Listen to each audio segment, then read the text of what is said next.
अस्सलाम वालेकुम viewers, welcome to Huma cooks. Hope you all are fine. आज हम बना रहे हैं बच्चों और बड़ों सभी का favourite Oreo milk shake. Oreo milk shake की रेसिपी बनाना बहुत ही आसान है और बच्चों को बहुत ही पसंद आती है। सबसे पहले हमने 2 पैकेट ओरियो के ले लिए हैं।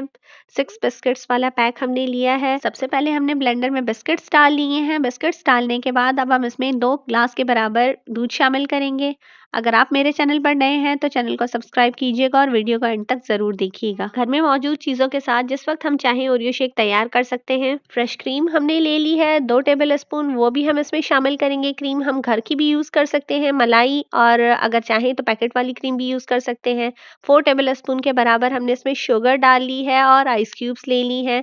आप अपने हिसाब से आइस क्यूब्स डाल सकते हैं, जितना ठंडा आप पसंद करें, और कवर कर लें। अब 2-3 मिनट के लिए अच्छी तरह से ब्लेंड कर लेंगे ताकि तमाम चीज़ें आपस में बहुत अच्छे तरीके से मिक्स हो जाए। हमारा शेक बहुत अच्छे तरीके से ब्लेंड हो चुका है। अब हम इसका पावर ऑफ कर लेंगे और एक ग्लास लेकर हमने उसमें चॉकलेट ड्रिजल कर ली है। लिक्विड चॉकलेट ड्रिजल करके हम इसे यूज़ करेंगे।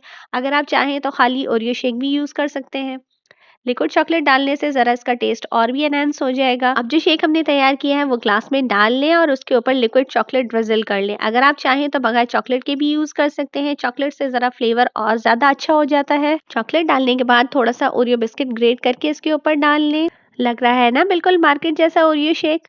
तो चलें जल्दी से ट्राई करें, और अगर वीडियो पसंद आई हो तो फ्रेंड्स और फैमिली में शेयर कीजिएगा। चैनल पर मौजूद दूसरी वीडियोस को भी व्यू कीजिएगा और अपना और अपनी फैमिली का ख्याल रखिएगा।